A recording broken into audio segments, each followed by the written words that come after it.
നിങ്ങളുടെ ഫേവറേറ്റ് സീരിയലുകൾ ടിവിയിൽ വരുന്നതിന് മുൻപേ സൺ നെക്സ്റ്റ് ആപ്പിൽ കാണാം. ഇനി എല്ലാവർക്കും മുൻപേ കാണൂ. ഇപ്പോൾ തന്നെ സൺ നെക്സ്റ്റ് ആപ്പ് ഡൗൺലോഡ് ചെയ്ത് സബ്സ്ക്രൈബ് ചെയ്യൂ.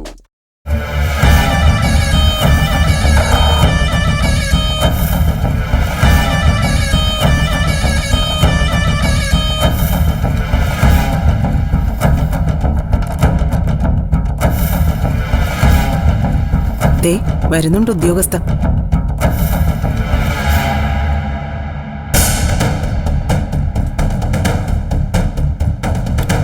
ഒന്ന് തന്നെ ഇത് പിടി. ഇത് നിങ്ങളുടെ വീടാണെന്നാണല്ലോ പറയുന്നത്. എന്റെ അമ്മയും മുത്തശ്ശിയും ഞാനും താമസിക്കുന്നതിന്റെ വാടക.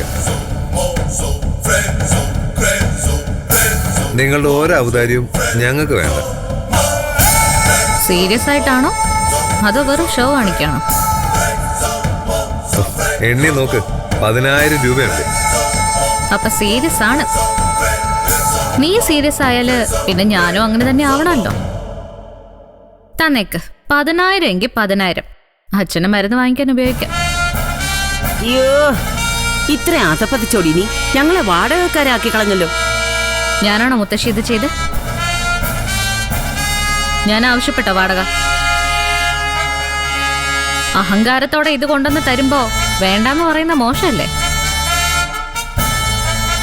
പിന്നെ വാടകക്കാര്, നമ്മളെല്ലാരും ഈ ഭൂമിയിലെ വാടകക്കാര് തന്നെ അല്ലേ മുത്തശ്ശി? കാലാവധി കഴിയുമ്പോ നമ്മളെല്ലാവരും പിരിഞ്ഞു പോണം, വേണ്ടേ? നിന്റെ തത്വങ്ങളൊന്നും ഞങ്ങൾക്ക് കേൾക്കണ്ട. ശരത്തിനോട് നീ വാടക വാങ്ങാൻ പാടില്ലായിരുന്നു. നിത്യയുടെ ഭർത്താവാകാൻ പോകുന്ന ആളാ ശരത്ത്. പൈസ മേടിക്കുമ്പോ നീ അവനെ അപമാനിക്കുക ചെയ്തത്. അമ്മ ഇപ്പോഴും കല്യാണം നടക്കുമെന്ന് വിശ്വസിച്ചോണ്ടിരിക്കുവോ? കഷ്ടം. ശരത്തെ, ഒന്ന് പറഞ്ഞ് മനസ്സിലാക്കി കൊടുക്ക, ഇതൊന്നും നടക്കാൻ പോകുന്നില്ലെന്ന്. അല്ല, വേറെ ആർക്കറിയില്ലെങ്കിലും നിനക്കറിയാലോ സത്യം. വെറുതെ എന്തിനാ ഈ പാവങ്ങളെ മോഹിപ്പിച്ച് വഞ്ചിക്കുന്നത്? ഇതിനുള്ള ഉത്തരവേ ഞാൻ പലവട്ടം പറഞ്ഞതാ.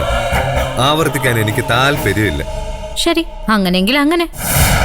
നീ സ്വയം ഒഴിഞ്ഞു പോയാ നാളെക്കേഴിന്ന് രക്ഷപ്പെടാം. അവസാനം ഞാൻ നിന്റെ ഭാവി തൊലച്ചൂന്നൊന്നും പറഞ്ഞേക്കരുത്. മതിയടി പറഞ്ഞത്. നീ നിനക്ക് ചെയ്യാൻ പറ്റുന്നതൊക്കെ ചെയ്യ്. ഈ വാടക മേടിച്ചതോടെ നീയുമായിട്ടുള്ള സകല ബന്ധങ്ങളും അവസാനിച്ചു. ഇത്രയും തുരുമ്പാണ് നീയെന്ന് എനിക്ക് അറിയില്ലായിരുന്നു. എന്റെ മോൻ സുധി മരിച്ചത് ഒരു കണക്കിന് നന്നായി. അല്ലെങ്കിൽ നിന്റെ കൂടെ വേണ്ടേ ജീവിക്കാൻ? ഇതിനുള്ള ഉത്തരം ഞാൻ പറയുന്നില്ല. പറഞ്ഞാൽ ശരിയാവില്ല. കാശ് തരുന്നത് ഇവനായതുകൊണ്ട് ഞാൻ വാങ്ങും. അതെന്തുകൊണ്ടാണെന്ന് ഇവന് നന്നായിട്ട് അറിയാം. ഒരുപാട് നഷ്ടങ്ങൾ ഇവൻ കാരണം നമ്മുടെ വീടിനുണ്ടായിട്ടുണ്ടമ്മേ. അതിൽ സാമ്പത്തികവും പെടും.